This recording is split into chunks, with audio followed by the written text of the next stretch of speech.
जय हिंद दोस्तों। लास्ट वाली वीडियो में लास्ट वाले पोर्शन में कुछ एरर्स होने की वजह से मैं कुछ पोर्शन लास्ट वीडियोस का पिक करूंगा और आज वाली क्लासेस में अपन बात करेंगे electronic configuration, position of elements and trends in modern periodic table. तो बिना किसी देरी के अपन स्टार्ट करते हैं चीज़ों के बारे में और आगे चलते हैं। जैसा कि आप लोगों ने इलेक्ट्रॉनिक कॉन्फ़िगरेशन के बारे में क्लास 9th में पढ़ा है, बट फिर भी मैं ये मानता हूँ कि एक बार इसको रिवाइज कर लिया जाए। देखिए आप लोग, बात करता हूँ इलेक्ट्रॉनिक कॉन्फ़िगरेशन। सबसे पहले आपको पता होना चाहिए, अगर आपको ये वीडियो पसंद आए तो इसको डेफिनेटली लाइक, शेयर, सब्सक्राइब करेगा ताकि आपके जो साथी हैं, आपके जो मित्र हैं, आपके जो दोस्त हैं उसका बेनिफिट ले सकें। सबसे पहले बात करता हूँ ऑर्बिट्स और ऑर्बिटल और इलेक्ट्रॉन्स, या शेल कह दीजिए, सब शेल कह दीजिए।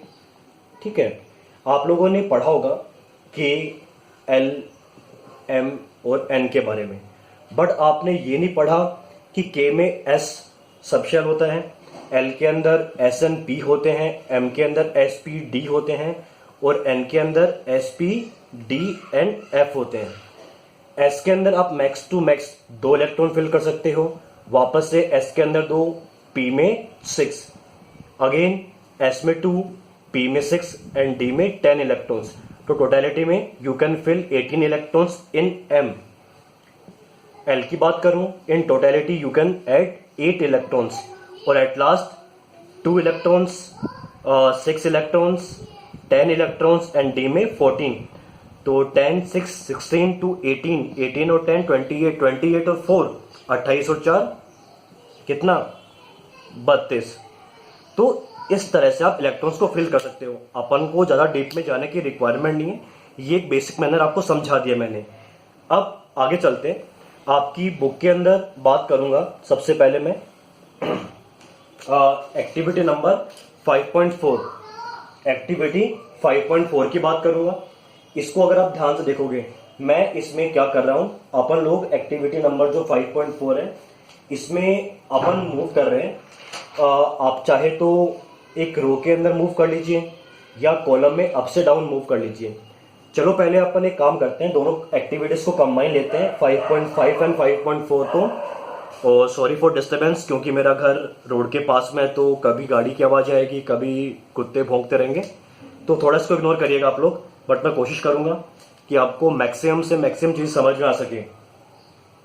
बात करते हैं किसी भी रो के अंदर अरेंज एलिमेंट्स की, जैसे लिथियम, बेरिलियम, बोरॉन, इनके बारे में अपन बात कर सकते हैं। एंड कार्बन के बारे में, कितना एटॉमिक नंबर, 3, 4, 5 एंड 6। अब ऑब्वियस सी बात है, 3 एटॉमिक नंबर है तो 3 इलेक्ट्रॉन्स हैं, 4 इलेक्ट्रॉन्स हैं, 5 इलेक्ट्रॉन है, 6 इलेक्ट्रॉन है। कैसे भरोगे भाई? लिथियम की बात कर लो, 3 इलेक्ट्रॉन्स हैं आपके पास, के में डालोगे कितने, के एस में 2, बचा कितना, 1, तो वो जाएगा एल के एस में 1। आगे बात समझ में, इस 1 को भूलना मत। बात करता हूं बेरिलियम के अंदर 4, तो के एस में कितने जाएंगे बेटा, 2 इलेक्ट्रॉन्स, एल के भी एस में कितने जाएंगे, 2 इलेक्ट्रॉन्स, इस 2 को मत भूलना। आगे चलता हूं बोरोन 5, अपन एक रो की बात कर रहे हैं, लेफ्ट टू राइट जाने की बात हो रही है। के एस में 2 इलेक्ट्रॉन्स, एल के एस में कितने जाएंगे बेटा, सॉरी एल के एस में 2। फिर मैंने आपको बताया था अभी थोड़ी देर पहले कि पी वाले पार्ट में भी जाते हैं 6 इलेक्ट्रॉन, तो अपना कितना बचा, 2 to 4, एक बचा 5, अपन भेज सकते हैं। तो आप लोग यहाँ पर एक चीज ऑब्जर्व करेंगे, ये समझनी बहुत जरूरी है कि एक पर्टिकुलर रो के अंदर लेफ्ट टू राइट, ठीक है, देखिए आपका जो ऑर्बिट है वो सेम है, एल एल और एल ही है, बस इलेक्ट्रॉन्स हर बार एक से बढ़ रहे हैं, हर बार एक इलेक्ट्रॉन से बढ़ रहे हैं। तो आप ये कंक्लूड कर सकते हो कि अगर अपन पीरियोडिक टेबल में लेफ्ट टू राइट जाते हैं, नंबर ऑफ इलेक्ट्रॉन तो बढ़ते हैं, बट नंबर ऑफ जो आपके ऑर्बिट है, जिसे आप ऑर्बिट कहते हो, वो रिमेन सेम रहते हैं। ये तो बात हो गई रो में जाने की। आगे चलते हैं। सब्जी वाले भैया सब्जी बेचने आ गए और बुरी तरह से चीख रहे हैं, बट क्या करें बेटा, ठीक है, अगेन इसके लिए सॉरी। अब आगे चलता हूँ, मैं एक कॉलम की बात करता हूँ, कॉलम में अप टू डाउन आने की बात करता हूँ। कुछ एलिमेंट के नाम ले लेते हैं। देखो बेटा, लिथियम है, या नीचे जो आप सोडियम मिलेगा, और ये पोटेशियम 3 कंपेयर कर लेते हैं। वापस से लिथियम का नंबर 3, सोडियम 11 पे, और इसके बाद पोटेशियम की बात करो 19 पे आ जाएगा। तो यहाँ पर आप लोग देख सकते हो, चाहो तो हाइड्रोजन भी ले लो, आपका मन करे तो। वही चीज़ हाइड्रोजन की बात करो तो के एस में 1, और आगे बात करो तो इसके अंदर एल के एस में 1, फिर 11 इलेक्ट्रॉन फिल करने हैं बेटा। ये के एस में सॉरी 2 मिस्टेक हो गई, 2 और 1, यहाँ पे भी 2। एल की बात करूं, एल के एस में 2, एल के पी में कितने बेटा 6, 6 7 8 9 10, कितना बचा, 1 इलेक्ट्रॉन अभी फिल करना बाकी है, वो जाएगा एम के अंदर, एम के एस में 1। आ गई बात समझ, इसको मत भूलना, ये बहुत काम की चीज़ है। अब 19 इलेक्ट्रॉन्स फिल करने हैं, वापस वही के एस में 2, फिर एल के एस में 2, और पी में 6, 6 7 8 9 10 भर दिए। कितने बाकी हैं, 9 और बाकी है। एम वाला ओपन कर लीजिए, एम के एस में 2, फिर एम के पी में 6, 6 7 8 9 10 11 12 12 और 6 हाँ 18। कितना बाकी है, 1 बाकी है बेटा, एम 1 बाकी है।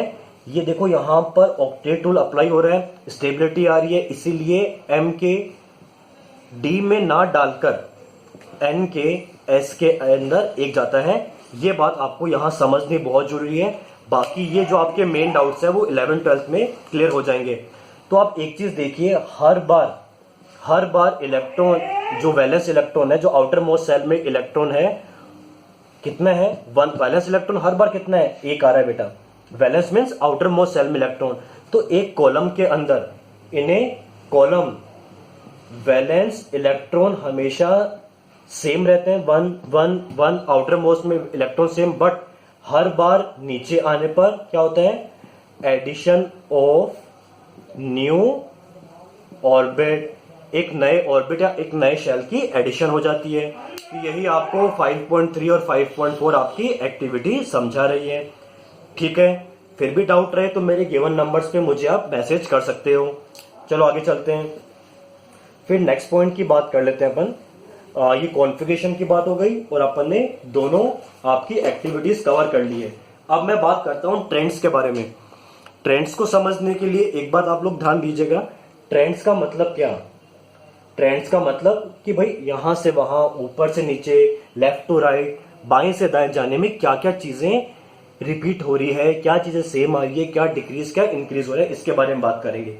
सबसे पहले बात करते हैं वैलेंसी के बारे में। अभी बताया मैंने वैलेंसी कि भाई कौन सा एटम स्टेबल होने के लिए कितने नंबर ऑफ इलेक्ट्रॉन दे सकता है या ले सकता है, इसकी बात कर लीजिए। वैलेंस इलेक्ट्रॉन के बारे में आप बात कर सकते हो, है ना। आउटर मोस्ट शेल में, आउटर मोस्ट में कितने इलेक्ट्रॉन्स का ये एक्सचेंज वगैरह हो सकता है, इसके बारे में बात करेंगे। सिंपल सी चीज है बेटा, अभी मैंने बताया, दो कोई भी एलिमेंट उठा के देख लीजिए, जैसे लिथियम ले लीजिए और बेरिलियम ले लीजिए, बोरॉन एक कॉलम में ले लीजिए, और नीचे आते हुए आप ले लीजिए सोडियम के बारे में बात कर लीजिए, पोटेशियम के बारे में बात कर लीजिए। अभी मैंने ऑन द स्पॉट आपको बताया आउटर मोस्ट के अंदर एटॉमिक नंबर कितना 3, आगे बात समझ में, 4 5, सोडियम 11, ये आपका 19 के ऊपर बात करते हैं। अभी अपन ने देखा था कि हर बार क्या था, नंबर ऑफ इलेक्ट्रॉन बढ़ रहे थे, नंबर ऑफ इलेक्ट्रॉन बढ़ रहे थे। यहाँ पे नंबर ऑफ इलेक्ट्रॉन क्या थे, कांस्टेंट थे, सेम थे, बट नए ऑर्बिट ऐड हो रहे थे, हर बार नए ऑर्बिट ऐड हो रहे थे। यहाँ पे ऑर्बिट्स ऐड नहीं हो रहे थे, ये बात पढ़ी थी अपन ने। तो वैलेंसी भी सेम है बेटा। क्या होता है, लिथियम है। अब देखो लिथियम के पास क्या है, कॉन्फ़िगरेशन की बात करूं तो लिथियम के में एस में 2, आ गई बात, फिर एल के एस में 1। तो लिथियम क्या कर सकता है, ये अपना इलेक्ट्रॉन डोनेट करके है ना, ये अपना इलेक्ट्रॉन डोनेट कर सकता है स्टेबिलिटी को पाने के लिए। बात कर लीजिए बेरिलियम के बारे में, के एस में 2 और एल के भी एस में 2। तो इस चीज से आप देखिए, पहले वैलेंस इलेक्ट्रॉन 1 था, फिर 2 था। बोरॉन के बारे में बात कर लेता हूँ, के एस में 1 और एल के एस में 2 और पी के अंदर 1। अब वैलेंस इलेक्ट्रॉन कितने हैं बेटा, 3 है। तो एक बात समझ में आई अपन को कि आगे जाने पर इन्हें रो वैलेंसी जो है बेटा, वैलेंसी जो है इंक्रीज हो रही है।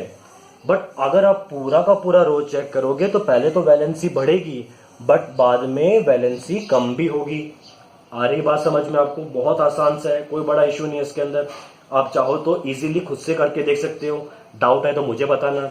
नीचे आने की बात कर लीजिए बेटा, किसी पर्टिकुलर कॉलम में वैलेंस इलेक्ट्रॉन सेम है तो वैलेंसी भी क्या रहेगी, सेम। कोई इंक्रीमेंट कोई डिक्रीमेंट नहीं होगा। अभी तो पढ़ा जैसा अपन ने पीछे वाली एक्टिविटीज के अंदर। तो ये ट्रेंड होता है वैलेंसी को लेके आपकी पीरियोडिक टेबल जो कि मॉडर्न वाली है। फिर आगे चलते हैं बेटा, थोड़ी सी स्पीड इसलिए तेज रख रहा हूं ताकि we can cover as much portion as possible. अब एक चीज देखिए, बात करता हूं एटॉमिक साइज के बारे में। अब एटॉमिक साइज होती क्या है, ये आपका एटम, ये आपका न्यूक्लियस, न्यूट्रॉन प्रोटॉन ये रहे, इलेक्ट्रॉन यहाँ पर बाहर चक्कर निकाल रहे हैं। तो इसके सेंटर से बाहर की पेरिफेरी तक की रेडियस, ये एटॉमिक साइज की बात हो रही है। अब एटॉमिक साइज की बात करोगे तो बेटा एक बार देखना, अपन जब किसी रो में लेफ्ट टू राइट जा रहे थे तो एक बात आपने देखी होगी, हर बार एडिशन ऑफ इलेक्ट्रॉन हो रहा था। हर बार एडिशन ऑफ इलेक्ट्रॉन, उससे क्या होगा बेटा, इलेक्ट्रॉन ऐड होगा। तो इलेक्ट्रॉन ऐड, आ गई बात समझ में?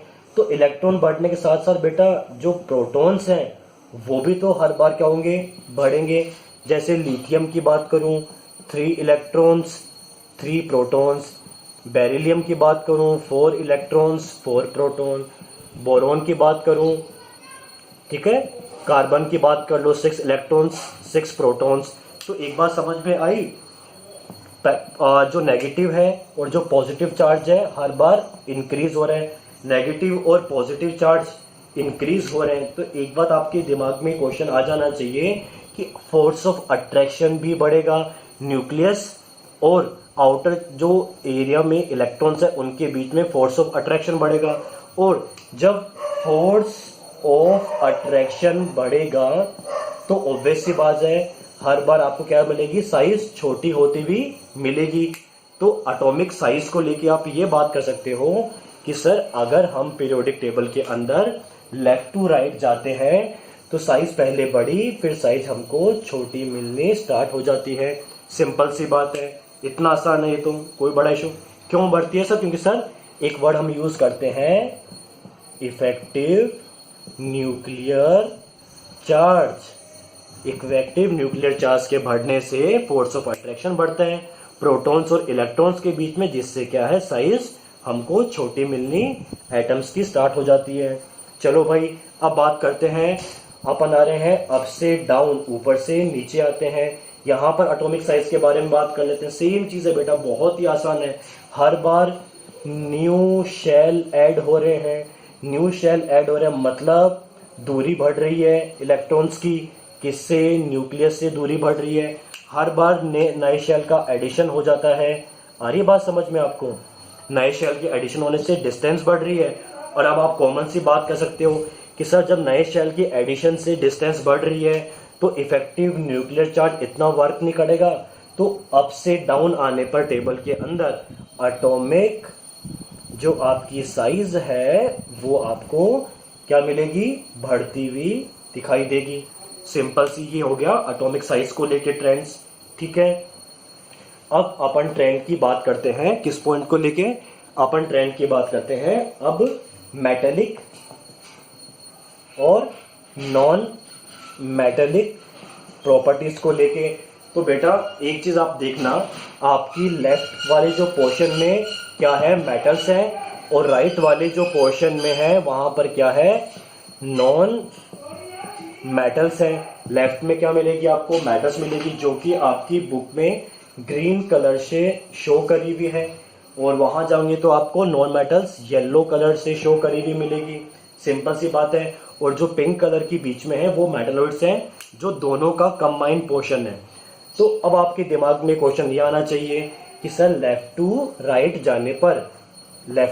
जाने पर मेटेलिक प्रॉपर्टीज कम होती है, नॉन मेटेलिक प्रॉपर्टीज बढ़ती है। अब ये क्वेश्चन दिमाग में, सर क्यों ऐसा क्यों होता है, व्हाई दिस इज हैपनिंग। पहली बात तो केमिस्ट्री के अंदर वही गुड मेटल है जो इजीली इलेक्ट्रॉन डोनेट करे, उन्हें क्या बोलते हैं, मेटल्स कहते हैं। तो जो मेटल इजीली डोनेट करेगी उसे क्या बोलेंगे, इजीली डोनेट कर रही है वो मेटल हो जाएगी आपकी। लिथियम की बात कर लो, लिथियम के एस में 2 थे और दूसरे वाले जो के एस में 2 थे और एल के एस में 1 था।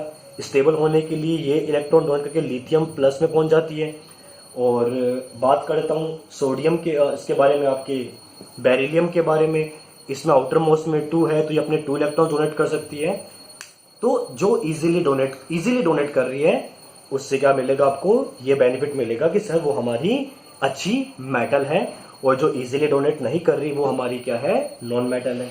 इतनी बात समझ में आ गई आपको। अब मेटेलिक नॉन मेटेलिक के बाद में मैं बात करता हूं 2 मोर प्रॉपर्टी के बारे में, कि लूजिंग ऑफ इलेक्ट्रॉन के बारे में और गेनिंग ऑफ इलेक्ट्रॉन के बारे में। बहुत आसान है बेटा, दोनों को आप समझ लीजिए। लेफ्ट टू राइट जाएंगे, हर बार इलेक्ट्रॉन ऐड हो रहा है, इफेक्टिव न्यूक्लियर चार्ज बढ़ रहा है लेफ्ट टू राइट जाने पे। तो बेटा लेफ्ट टू राइट जाने जब इफेक्टिव न्यूक्लियर चार्ज बढ़ रहा है, फोर्स ऑफ अट्रैक्शन बढ़ रहा है, तो लेफ्ट टू राइट जाने पे इलेक्ट्रॉन की लूज करने की टेंडेंसी तो कम हो जाएगी।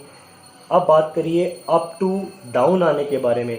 हर बार नया शेल ऐड हो रहा है, नया शेल ऐड होने की वजह से effective nuclear charge outer most electron पे इतना वर्क नहीं कर पा रहा, तो टेंडेंसी ऑफ लूज इलेक्ट्रॉन ऊपर से नीचे आने पे क्या हो जाती है, बढ़ जाती है। सिंपल सी चीज है, ये लूजिंग ऑफ इलेक्ट्रॉन है। अब इसका रिवर्स कर दीजिए, वो गेनिंग के लिए हो जाएगा। लेफ्ट टू राइट लूजिंग की टेंडेंसी कम हो रही थी तो गेनिंग की बढ़ जाएगी, और अप से डाउन आने पे लूजिंग की बढ़ रही थी तो गेनिंग की क्या हो जाएगी बेटा, टेंडेंसी कम हो जाएगी। ये सब कुछ मैंने समराइज कर दिया है, आपकी सारी एक्टिविटीज कवर कर दी है 5.11 तक। फिर भी आपको लगे कि मैंने बहुत तेज कवर करवाया है तो प्लीज मुझे बताइए, नंबर पे मैसेज करिए, सोल्व करके अपने आंसर्स को भेज दीजिए। जो भी डाउट है बताइए ताकि अपन इसको वापस से डिस्कशन कर सकें। धन्यवाद। जय हिंद, जय भारत।